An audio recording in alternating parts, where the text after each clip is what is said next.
A few poems, and this one, I should set this one up a little bit. I just came across this today, and it's very strange, but kind of interesting, with beautiful language. But it's called Conches on Christmas, and that's because it's about a guy who's spending Christmas at the beach who finds a whole bunch of conch, the sea creature, that have washed up on his shore. So I just wanted to set that scene so you can understand what's going on in this poem. It's a little strange. It's called Conches on Christmas by Mike Chaser. Diluvian, draggled, and derelict posse, this barnacled pod so pales next to everything we hear of red tides and pilot whales that a word like drama makes me sound remiss, except that there was a kind of literal drama in the way the shells silently sans the heraldry of bells, neatly sans an astrological affair, and swiftly sans a multitude of feet, flat out arrived. An encrusted school of 24 Gabriellan trumpets at my beach house door, and barely half alive. Oh, you can bet I picked them up, waded right up to my ankles in there among 'em, hefted 'em up to my ears to hear the din of all things ocean-wise and wet.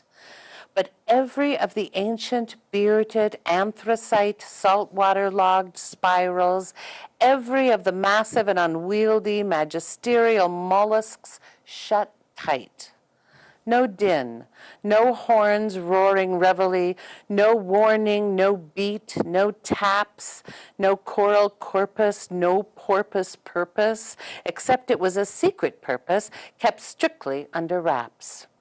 A fine Christmas gift indeed, this obscure migration, this half-dead conch confederation, which would have smelled yon Pantenbaum like fish.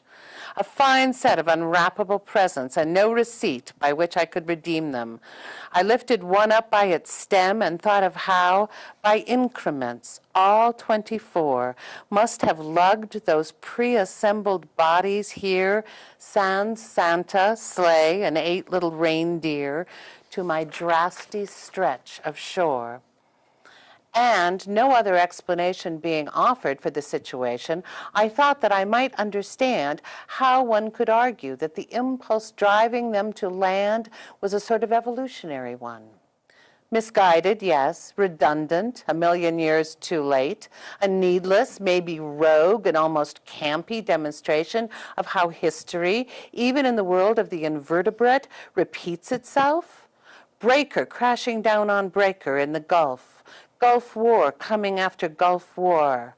Oh, Maker, there is so much slug inside these shells here at the end of December, at the edge of a world I couldn't blame if you did not remember. Miracles sell well.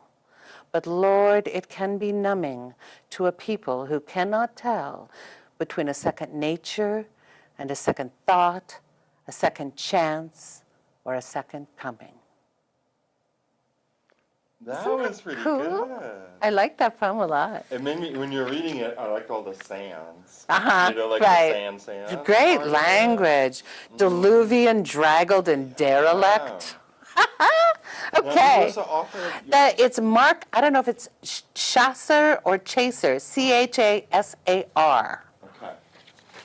Maybe I'm going to do my hard one. Good, do your hard one, because that one was pretty hard, yeah. It does seem kind of hard. This is Mark Doty. And he had a very good, I don't know if you're familiar with this poet, Mark Doty. Yes, I am. Okay. Because he had this, lavish review in the Wikipedia. He's very well known. Mm-hmm. Very well known. Poetry. Because we did a lot of traditional readings on the show. Hans Christian Andersen, Dylan Thomas. Mm-hmm. And after this, we'll go to a clip to give us a break. Ocean Belcher, as such was her name, a student who was a work-study student at MCAT and from, I think, Australia, or it might have been New Zealand. And she will read it. "'Twas the Night Before Christmas." Yes, that's with her down under accent. But I'll just try in my own accent to read this. This poem, "The Messiah," is about an amateur performance of the great choral work, Handel's Messiah, as every year, I guess, in Missoula, it's performed. That's right. Right? We just had on, as a guest, Anne Marie from... Right.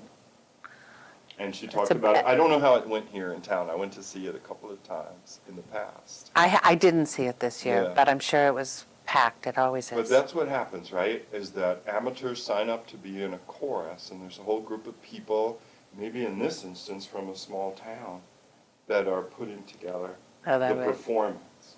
And that's what the poem is about. And it's a Christmas favorite, the Messiah. And even my poem says Messiah, Christmas portions, in parentheses, as though the poem Messiah might be longer. So here you go with this Messiah, Christmas portions by Mark Doty.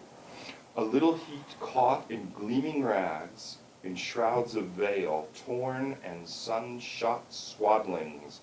Over the Methodist roof, 2 clouds propose a Zion of their own, blazing colors of tarnish on copper, against the steely close of a coastal afternoon.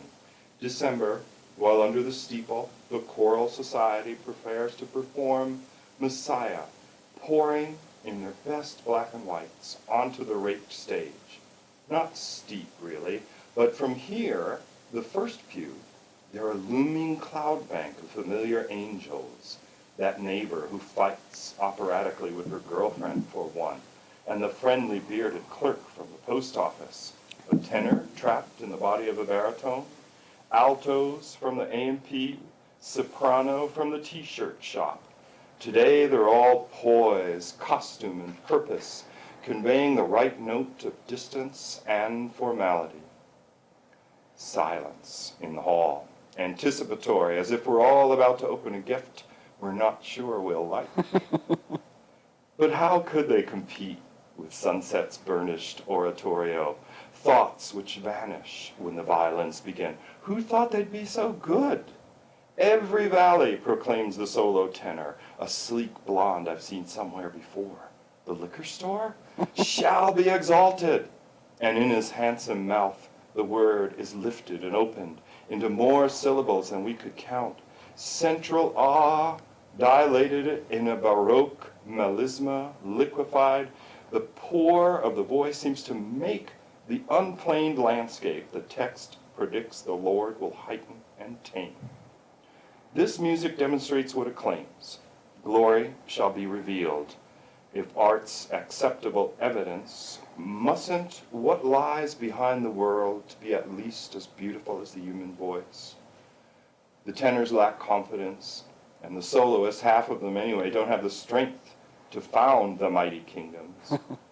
These passages propose, but the chorus altogether equals my burning clouds, and seems itself to burn, commingled powers, deed it to a larger and centering claim.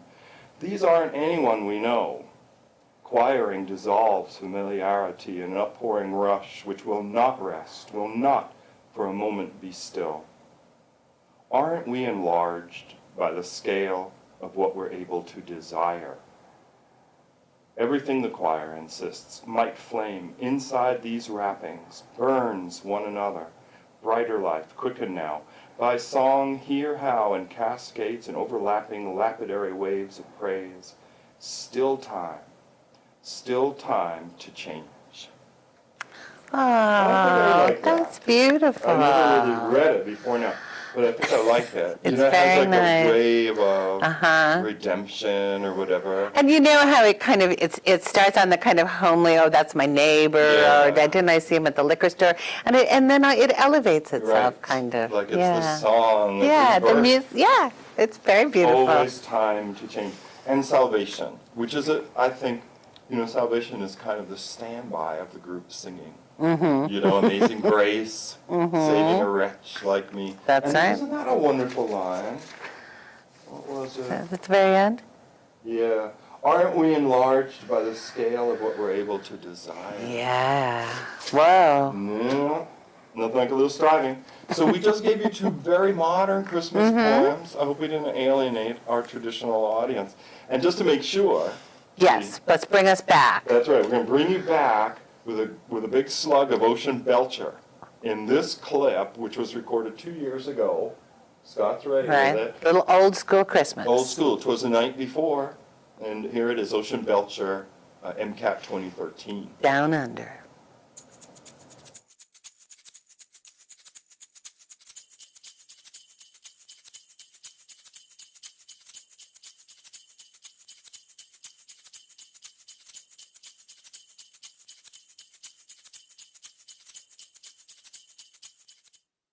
It was the night before Christmas when all through the house not a creature was stirring, not even a mouse.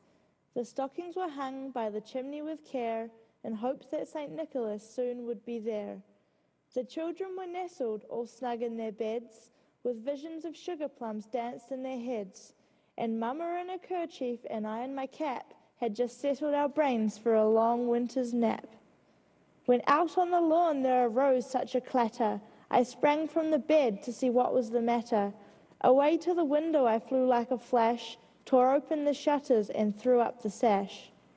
The moon on the breast of the new fallen snow gave the luster of midday to objects below, when what to my wondering eyes should appear but a miniature sleigh and 8 tiny reindeer. With a little old driver so lively and quick, I knew in a moment it must be St. Nick.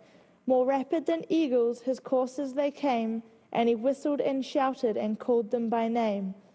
Now Dasher, now Dancer, now Prancer and Vixen, on Comet, on Cupid, on Donder and Blitzen, to the top of the porch, to the top of the wall, now dash away, dash away, dash away all. As dry leaves that before the wild hurricane fly, when they meet with an obstacle, mount to the sky, so up to the housetop the coursers they flew, with the sleigh full of toys and St. Nicholas too. And then in a twinkling I heard on the roof the prancing and pawing of each little hoof.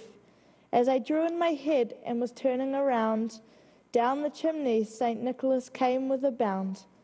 He was dressed all in fur from his head to his foot, and his clothes were all tarnished with ashes and soot. A bundle of toys he had flung on his back, and he looked like a peddler just opening his pack. His eyes, how they twinkled, his dimples, how merry. His cheeks were like roses, his nose like a cherry. His droll little mouth was drawn up like a bow, and the beard of his chin was as white as the snow. The stump of a pipe he held tight in his teeth, and the smoke had encircled his head like a wreath. He had a broad face and a little round belly that shook when he laughed like a bowl full of jelly. He was chubby and plump, a right jolly old elf, and I laughed when I saw him in spite of myself.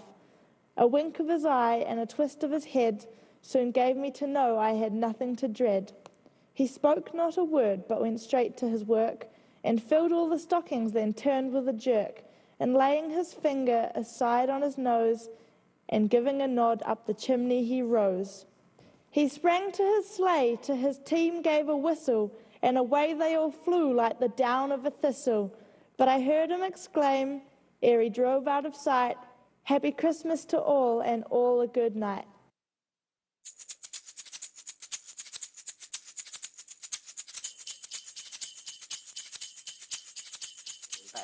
Okay, we're back. I hope you enjoyed that. Yeah. Our own Ron Scholl, he did the cutaways, the illustration for that. And we were just musing, Kim and I, just thinking of Ocean Belcher. She had spent like 6 months here at MCAT from New Zealand, had studied in London, then at University of Montana, and we took her on as work study, and she gave that reading 2 years ago, December. So what have you got for the people? Oh, well, since we just heard Clement Seymour, this is a little more traditional than the poems Joel and I read earlier, and a little more in the Clement Seymour mode. It is called "To Mrs. K on Her Sending Me an English Christmas Plum Cake at Paris," and it's by a woman named Helen Maria Williams, and I don't know anything about her, but it's kind of charming. What crowding thoughts around me wake, what marvels in a Christmas cake. Ah, say, what strange enchantment dwells enclosed within its odorous cells. Is there no small magician bound, encrusted in its snowy round? For magic surely lurks in this, a cake that tells of vanished bliss. A cake that conjures up to view the early scenes when life was new, when memory knew no sorrows past and hope believed in joys that last. Mysterious cake whose folds contain life's calendar of bliss and pain, that speaks of friends forever fled and wakes the tears I love to shed. Oft shall I breathe her cherished name, from whose fair hand the offering came. For she recalls the artless smile of nymphs that deck my native isle, of beauty that we love to trace, allied with tender, modest grace. Of those who, while abroad they roam, retain each charm that gladdens home, and whose dear friendship can impart a Christmas banquet for the heart. Oh, that is very sweet. That's quite a thank you for your Christmas plum cake. No, This person loved that and there cake. was a certain sentimentality in there. You think like there were tears that they love to shed. Yes. That sometimes happen, which I think is nice. Right. Okay, and they're going to do the downer one as like the counterpoint. Because mine also came from Poetry Foundation, and this was called The Christmas Letter by John N. Morris. And I feel like it came from, it says Home Poetry Magazine, February 1977. Mm-hmm. I don't know why. I feel like the date is important for this poem. It's a very stark poem, like there it is, and it reads that way. And there's something about minimalism, I'm not sure. To see if this sounds like 1977 to you. The Christmas Letter. Wherever you are, when you receive this letter, I write to say, we are still ourselves, in the same place, and hope you are the same. The dead have died, as you know, and will never get better. And the children are boys and girls, of their several ages and names. So in closing, I send you our love, and hope to hear from you soon. There is never a time like the present. It lasts forever. Wherever you are, as ever, I remain. That's So great. it's got a little, I don't know what it is. I think but it's like very a response to those horrible mimeographed Generic, Christmas letters that everyone sends, where they're 5 pages long, and you and know. list the accomplishments typically. Right, So, and like, this is just kind of anonymous boys and right, girls, and boiling it down to the the bare basics. No, minimalism is right. because I felt it had this kind of Zen property to it. I love There's it. never a time like the present. It lasts Forever. because we only live That's in the present. Pretty ominous in some Yeah. ways. Well, I've got another one. Oh, good. This is the Jane Canyon one, and it's called "Taking Down the Tree." And I don't know, it's got a little something that spoke to me, so I have to like speak it out verbatim. "Taking Down the Tree" by Jane Canyon. "Give me some light," cries Hamlet's uncle midway through the murder of Gonzago. "Light, light," cries scattering courtesans. Here, as in Denmark, it's dark at 4, and even the moon shines with only half a heart. The ornaments go down into the box. The silver spaniel, my darling, on its collar from mother's childhood in Illinois. The balsa jumping jack my brother and I fought over, pulling limb from limb. Mother had to drew it together again with thread, while I watched feeling depraved at the age of 10. With something more than caution, I handled them, and the lights, with their tin star-shaped reflectors, brought along from house to house, their pasteboard toy suitcases, increasingly flimsy, tick, tick, the desiccated needles drop. By supper time, all that remains is the scent of balsam fir. If it's darkness we're having, let it be extravagance. Oh, So I'm not sure. I mean, I guess it's like that empty feeling. I The like tree comes that. down, you know. But also all the strong emotions that are attached to those old ornaments, you know, I'm very Yeah. much that Oh, way. yeah.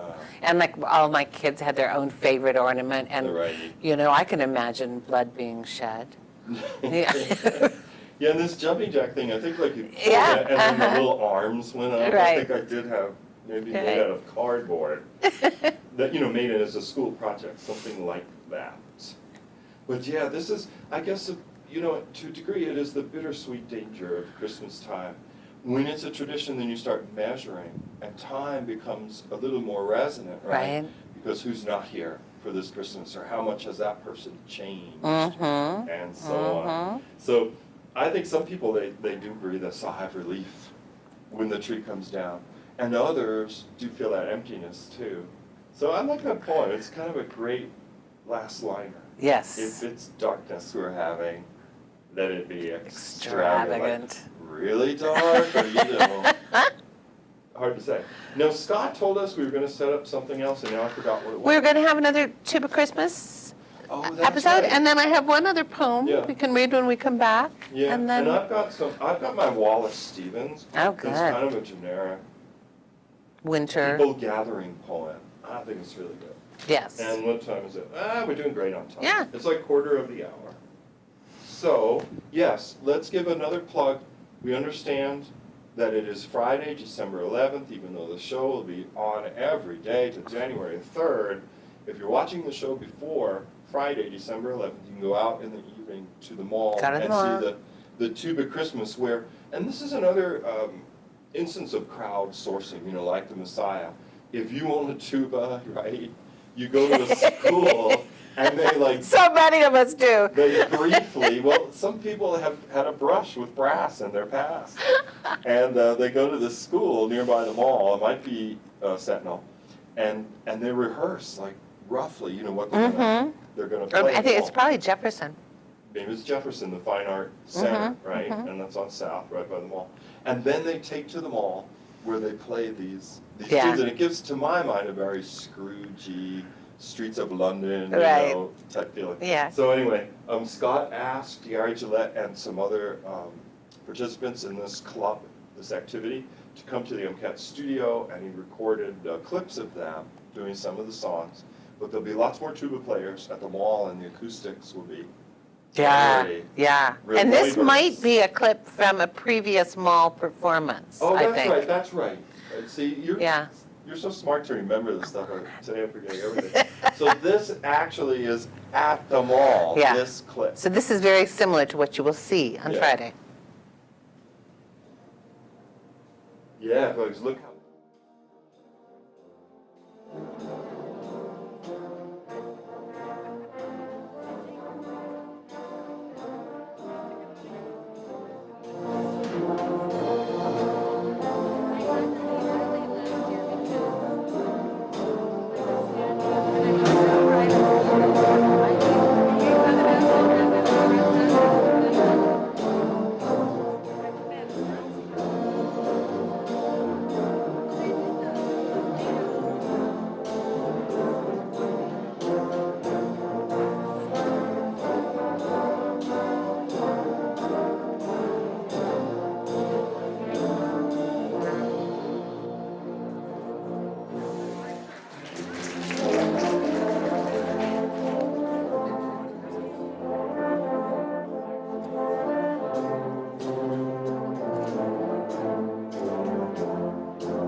one just went out for Oh my indeed, it was goodness. just snowing. We're just talking. no good reason. Joel is wearing 3 microphones Yeah, now, I'm just wearing to be 1, 3, and sure 4. you hear him clearly. That's right. Well, I have one last poem to read, and I think it's an appropriate poem to read because it alludes to immigrants Oh, that's and people who come to this country seeking a better life. So I think that's a nice thing to think about this time of year. It's called Christmas 1970, and it's by Sandra M. Castillo. We assemble the silver tree, our translated lives, its luminous branches numbered to fit into its body, place its metallic roots to decorate our first Christmas.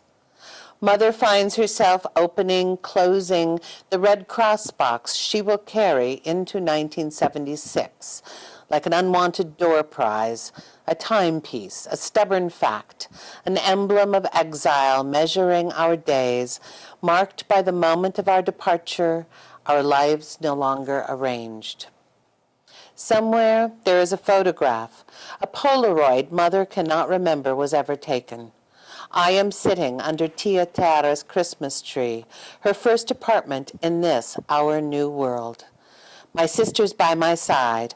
I wear a white dress, black boots, an 8-year-old's resignation. May and Mitzi, age 4, wear red and white snowflake sweaters and identical smiles on this, our first Christmas away from ourselves. The future unreal, unmade, Mother will cry into the new year with Lydia and Emerito, our elderly downstairs neighbors, who realize what we are too young to understand. Even a map cannot show you the way back to a place that no longer exists. Whoa, yeah. That's a heavy one indeed. Yeah. Really does show the sympathy, for the traveler, the immigrant, and so on. Right. Well, and when you think about the Christian connotations of Christmas and a very pregnant couple making their way. Oh my goodness. To a different place. Yeah. Yeah. Anyway, that's kind of a downer, but I thought. Yeah, that's a territory one. It is kind of a downer, but it makes me think of, it painted a picture, where you take something familiar, like the Christmas tradition, right, into your new world, like the new country, gives you like a little feeling of home. Yeah. In Portuguese, and maybe it's more specific to South American, Brazilian Portuguese, the word saudade, and it means like a longing. Just like this longing, like almost kind of for the past, nostalgic for the horizon. It's like nostalgia with a hook in it. Right, a little deeper. Yeah. I think that's what people get sometimes when they get sad at the holiday time.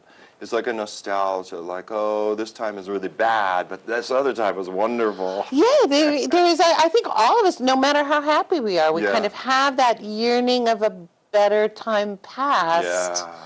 When probably really there was no better time. Yeah, it probably wasn't that good, but you just round off the edges. Yeah, I wonder Time how working as a beautiful sandpaper on all the bumps, and so on. Now you have some Wallace Stevens, right? Oh, yeah. Okay, maybe that's a good place to end. We can end a little early. Everyone, including the viewership, can take a break, 5-minute break. They're like, oh, wow. Go get a Christmas cookie. We didn't have to stay the whole hour. That was nice of them. So yeah, this is a Wallace Stevens poem that I heard in a yoga class around the corner, Yoga Fitness Center. But I really liked it. I think maybe the teacher had read it for Thanksgiving. But it really works for any kind of family gathering, I think, or gathering of friends or something like that. So here, I don't know the title of it. Oh. Not terrible. So if you're looking for it at home, it's Wallace Stevens, but you'd have to, like me, I'd heard it in class and it stuck with me for several months. And then I Googled Wallace Stevens poems. It took me a year and a half to find it. Or you can try really hard to remember the first line. Yeah, maybe that will type it in. help. So here is the whole thing, including the first line. Even if there had been a crescent moon on every cloud tip over the heavens, drenching the evening with crystal's light, one would have wanted more more, some true interior to which to return, a home against oneself, a darkness, an ease in which to live a moment's life, the moment of life's love and fortune, free from everything else, free above all from thought. It would have been like lighting a candle, like leaning on the table, shading one's eyes, and hearing a tale one wanted intensely to hear, as if we were all seated together again, and one of us spoke, and all of us believed, and what we heard, and the light, though little, was enough. Oh, that's so beautiful. Isn't it pretty amazing? Can you read the last stanza again? Yeah. As if we were all seated together again, and one of us spoke, and all of us believed, and what we heard, and the light, though little, was enough. Wow. Yeah. I will go next. So I am reading a poem from one of our students from Lowell School. It's a 4th grade poetry book. This is by Violet Hicks. It's called Silent, Loud, Everlasting. Silent things are stars twinkling on and off at dusk. A pillow waiting on your bed eager to be used. A snowflake slowly falling down, down, down, then gracefully landing on the dry cement. Loud things are a highway speeding and flashing, driving and man-made popcorn crackling. In the buttered-up pot, the clapping of the crowd after the national anthem. Things that last forever are a candle slowly withering away, wind freezing you until you go inside, burning into your cheeks and toes. The sour lemon piercing into your mouth, making you instantly pucker up and gasp. This poem is Christmas Mail by Ted Kruser. Cards in each mailbox. Angel, manger, star, and lamb. As the rural carrier driving the snowy roads hears from her bundles the plaintive bleating of sheep, the shuffle of sandals, the clopping of camels. At top after stop, she opens the little tin door and places deep in the shadows the shepherds and wise men, the donkeys lank and weary, the cow who chews and muses, and from her styrofoam cup, white as a star and perched on the dashboard, leading her ever into the distance, there is a hint of hazelnut, and then a touch of mirth. That's it. That was good. So I have a Christmas poem that's from Ronan. So Ronan is one of the schools that we're in. Oh, great. On the Flathead Reservation of the Salish and Kootenai, and the poem is called Christmas. I love Christmas, so many presents, so much hot chocolate. It is fun opening presents, so many shapes and sizes. It is fun opening presents, I mean the wrapped ones. So many shapes and sizes, I mean present-wise. I mean the wrapped ones. I love Christmas, I mean present-wise. You can wrap presents in a lot of ways. I love Christmas with gallons and gallons of hot chocolate. And then I have another poem, and this is from Mary Jo Salter, who's known nationwide. And this was such a surprise to me. I really enjoyed this. It's called Advent. Wind whistling as it does in winter, and I think nothing of it until it snaps a shutter off her bedroom window, spins it over the roof and down, to crash on the deck and back, like something out of Oz. We look up, stunned, then glad, to be safe and have a story, characters in a fable we only half believe. Look, in my surprise, I somehow split a wall, the last one in the house, we're making of gingerbread. We'll have to improvise, prop the two halves forward like an open double door with a tube of icing, cement them to the floor. 5 days until Christmas, and the house cannot be closed. When she peers into the cold interior we've exposed, she half expects to find 3 magi in the manger, a mother and her child. She half expects to read on tablets of gingerbread a line or 2 of scripture, as she has every morning inside a dated shutter on her Advent calendar. She takes it from the mantel and coaxes one fingertip under the perforation, as if her future hinges on not tearing off the flap, under which a thumbnail picture by Raphael or Giorgione, Hans Memling or David, of apses, niches, archways, cradles a smaller scene of a mother and her child, of the lidded jewel box of Mary's downcast eyes. Flee into Egypt, cries the angel of the Lord to Joseph in a dream, for Herod will seek the young child to destroy him. While she works to tile the roof with shingled peppermints, I wash my sugared hands and step out to the deck. A page torn from a book, still blank for the 2 of us, a mother and her child.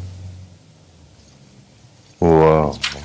That's got some amazing imagery in it. Yes. So I have a couple. The first one is from Cold Springs Elementary from this last spring, 2017. This is by Avery Smith. A poem hides in a snowflake, hoping that someone would catch him so he could be written in a book. A curious poem wonders what it would be like to be written in a poem. A lonely poem hides in my dirty laundry, hoping there's another one lurking around. A bored poem waits and waits for a friend, wondering what everyone else is doing. A worried poem wonders if a kid will step on him and crush him to the ground. Oh, it's really good. And visually it looked really good too, didn't it? Where it said waits and waits on different lines. Yeah. Okay. Hold that up. You can see that. Yeah, it's so bright. I don't know. Never mind. Okay. We'll have to buy the book. Are the books for sale? Do you raise funds that way? We don't sell them. Okay. I guess we could. Just a thought. That's a thought, yeah. Okay, well, I don't want to interrupt Okay. the flow. The next one is from C.S. Porter Middle School from spring 2017. This is called Winter by Colton Lords. Winter is the clean, crisp snow on a long, steep hill crowded with children. My friend and I are some of them. Kids yelling, laughing, having fun. We are joking along with the rest as the Christmas spirit is still in the air. As we are ready to sled down the hill, I glance back at my car, take a deep breath, get ready, go. It is slow at first, but I pick up speed, leaving my friend behind. There is snow all around us as I fly down the hill. I approach the bottom quickly and come to a stop. My friend is only halfway down. Nice. These are pretty remarkable, don't you think? Oh, When you think of the amazing. age of the kids Yeah. and the talk, that poetry is dead, painting is dead, whatever. Everything is dead except going on the internet, for Facebook or Instagram or Twitter or what have you. It seems they sound very literate to me. And the rhythms are really wonderful. Yeah, no, they get very excited about it and love writing it. And so they may be writing it, they might write on their phone. Or I remember one of my favorite stories was one of our writers was up at St. Ignatius, and she said she had just taught the haiku. This was this past year, and she came out and she could see one of the little boys, and he was counting out the haiku on The symbols? the Syllables? the syllables, 575. And she said, wow, what are you doing? And he said, well, I'm counting out the haiku. And she said, well, what are you writing a haiku about? And she said, I'm writing a haiku about how much I hate my winter jacket. That's great. Well, I want to remind people watching that we've been visiting with members of the Missoula Writing Collaborative. Carolyn is the executive director, and then here's Leland and Rebecca and Patsy. And thank you all for taking the time to visit Missoula Live for this is the Christmas show. And I know, Carolyn, you were on it years ago with Fred. Yes, I remember that. When we Yeah. read poem, and Fred read the story that was It was wonderful, and it was for like a different age group where we thought, I oh my remember goodness, that. I think I read we have to that put it story. on after 10, you know, Yes, to I protect. remember But it was a the great birds- story about the it's birds orphan of boys. Birds Yeah. of Christmas. Yeah, I think I read that. Yeah. So I don't know how many years we've been reading I love that the story. holiday poems on Missoula Live, but it's a number of them. But it's a real treat to have people so Oh, into thank you writing so come much to for the show. having us. I love Oh, the you're show. most welcome. So you got to get onto your board meeting, and then Kim and I are going to do some reading. Scott, what are you going to give the people? What are you going to show them next? Oh, yeah? Okay. So Tuba Christmas is also a holiday tradition here in Missoula, and every year there's this concert that's put on at the Southgate Mall, and most of the tubaneers and they only rehearse that day, and Gary Gillette directs them, and he was here 2 weeks ago telling us, that he was going to gather together 70 of them. There's also something called the sousaphone, and I think the euphemism phone or something like that. Euphonium. Thank you, the euphonium.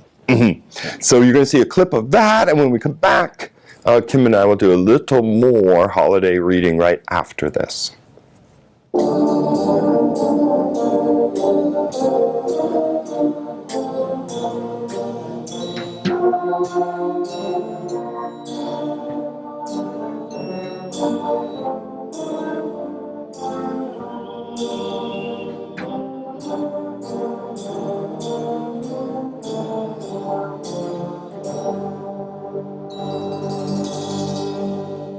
Still?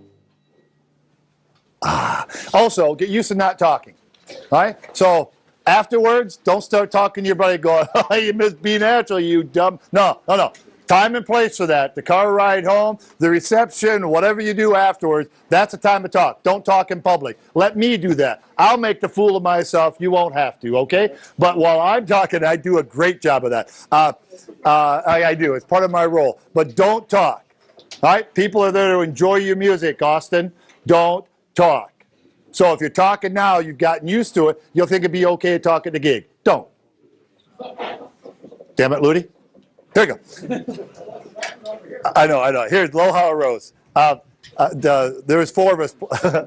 Yeah, we're skipping 20. We may come back if we have time and do it for Harvey's sake. We were playing a quartet job downtown, and we stopped, and there was some homeless people right there, and they asked us to play for them. They were on a blanket. It was like 10 degrees below zero, and we stopped, and they asked us to play for them. I went, phew. And this was the tune, and we started playing this tune, and a musician come walking up. Somebody I know who's got an ear and heard us playing came over and realized the tune that we were playing for. It turned from one of those moments like, oh my goodness, to, oh, there's a musician. He went, you're playing that for them? Because it's a dangerous position to be in. Come sweet death, oh Lordy. We'll get to there and do it for Harvey's sake. But we don't do it. I did it right downtown on Main Street. Here we go. No, I think it was Broadway. There we go. But if you're going to die in the street, at least it's the tubas. There you go. 2, 3, 4.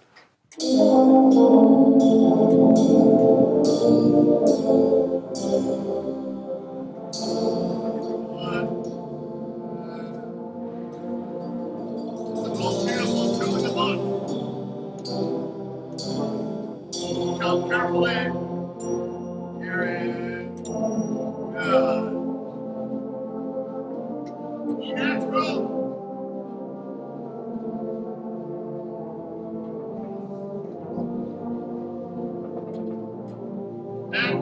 Exit. Thank you. 2. We're back. That was nice. Wasn't It was so great to hear those kids' Yeah, poems. Some I of them agree. were just amazingly kind of Right, complex. And the rhythms of it, I Yeah. thought were Yeah. terrific. One of my favorite groups. Missoula Writing Collaborative. So we have some poems to read. Do you want have a to few. start with yours? I'm so sorry Patsy stole your E.E. Cummings. That's okay. I have others. Yes, here's one because it just, we just got kind of a snowfall after not having Yeah, snow that's for a long right. time. And it, I don't know about you, but it really raised my spirits kind of to have the Yeah, fluffy kind white of like stuff. that. So this poem is called The Snowfall is So Silent, and it's by Miguel de Unamuno. Okay. The snowfall is so silent, so slow. Bit by bit, with delicacy, it settles down on the earth and covers over the fields. The silent snow comes down, white and weightless. Snowfall makes no noise, falls as forgetting falls. Flake after flake, it covers the fields gently while frost attacks them with its sudden flashes of white. Covers everything with its pure and silent covering.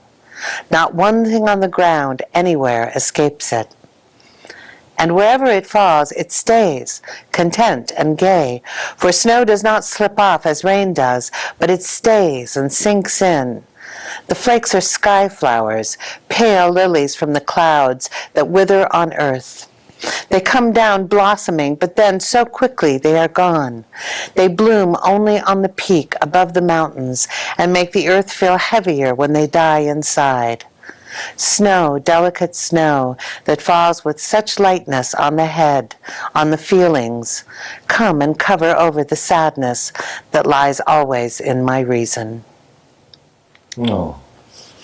Yeah, I've always liked the snow for that reason, the covering. And Yes. then how it gets rid of those boundaries, you know, how everything's so Yeah. parceled out. And the lawn and the road. The muffledness. Yeah, of town everything. felt it. Yeah. I can't remember when our snow came. Was it on the weekend? It was like Friday night? It was. Maybe? It was Friday night. And it Yeah. was really soft and quiet around my house. Well, now, you had read this poem years ago, you think? Yes, I love that poem. Toward the winter solstice? Mm-hmm. I'll try. I have to say the French part. Santour, when the time I always comes. stumble when I get to it, so you'll do better.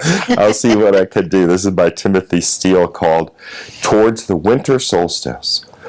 Although the roof is just a story high, it dizzies me a little to look down. I lariat twirl the cord of Christmas lights and cast it to the weeping birch's crown. A dowel into which I've screwed a hook enables me to reach, lift, drape, and twine the cord among the boughs so that the bulbs will accent the tree's elegant design. Friends passing home from work or shopping pause and call up commendations or critiques. I make adjustments.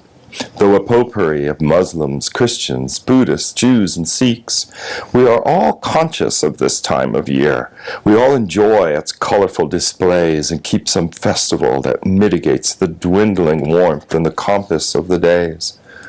Some say that LA doesn't suit the Yule, but UPS vans, now like magi, make their present-laden rounds, while fallen leaves are gaily resurrected in their wake. The desert lifts a full moon from the east and issues a dry Santa Ana breeze. And valets at chic restaurants will soon be tending flocks of cars and SUVs. And as the neighborhoods sink into dusk, the fan palms scatter all across the town, standing more calmly prominent. And this place seems like a vast oasis in the Holy Land.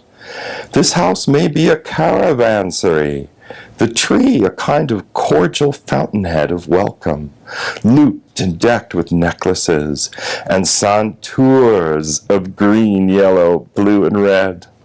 Some wonder if the Star of Bethlehem occurred when Jupiter and Saturn crossed. It's comforting to look up from this roof and feel that, while all changes, nothing's lost.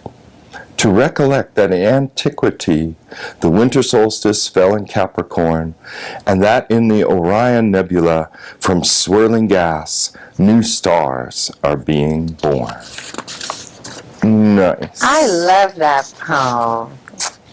You know, it goes from this very kind of, awkward particular thing of this guy trying to get Yeah, the lights on and this people are up on coming a roof. by. And by the end, you're out in galaxies Yeah, creating new the stars being Yeah. born. It's And it's pretty nice for cool. that in LA. Yeah. Because there's 3 versions of the movie as stars born, all produced in None LA. of that. I know But none of that. it has that, well, of course, that sense of star and Right. anointed. So, Yeah. and astrology comes into all All that, of that. right? Doesn't it? Yeah. And of course, that's what leads the Magi to give all Right. the presents. So if you're born under the right star, just saying. Here's one I wanted to read because it's by a poet named John Haynes, who taught here, I believe, in the early 90s. I knew him a little bit, and he went on. He's mostly known as an Alaskan poet. I know who you mean. Yes, but he went on to quite a bit of acclaim. And so this poem is called Fairbanks Under the Solstice. Slowly, without sun, the day sinks toward the close of December. It is minus 60 degrees. Over the sleeping houses, a dense fog rises, smoke from banked fires, and the snowy breath of an abyss through which the cold town is perceptibly falling. As if death were a voice made visible with the power of illumination. Now, in the white shadow of those streets, ghostly newsboys make their rounds, delivering to the homes of those who have died of the frost word of the resurrection of silence. Whoa. I know. That's pretty intense. I don't even think I totally understand it yet, but I'm going to keep reading it Yeah. to myself. Wow. It comes to a swooping close. Just when I was kind of focusing in on the I imagery, know. I was like, Word of the resurrection of silence. And Yeah. silence is capitalized. oh my like goodness. thing. When it's minus 60, we were just talking about Yeah. the snow coating things and making it cooler. See how we're doing on time. We're going to bring Scott out here to talk. Yeah. He's going to read his Christmas poem. Now, Scott, you may or may not know, has just come off a long, hard shift of Scrooge the Musical. Yes, I did know that. You didn't know that. Yes. So I'm sure he's in the Christmas spirit by now, if nothing else. I mean, he's been through several wash cycles of the Christmas spirit. But this one is by Joseph Brodsky. I know he's a very well-regarded poet. Mm-hmm. It's interesting. It's called The Star of the Nativity. And I'll just read it, and then we can see whether the last line is very resonant. Family trouble, maybe. So no, the title of it is Star of the Nativity.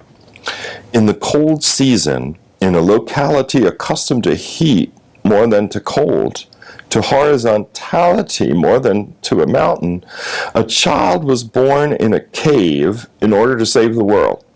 It blew as only in deserts in winter it blows, athwart. To him, all things seemed enormous.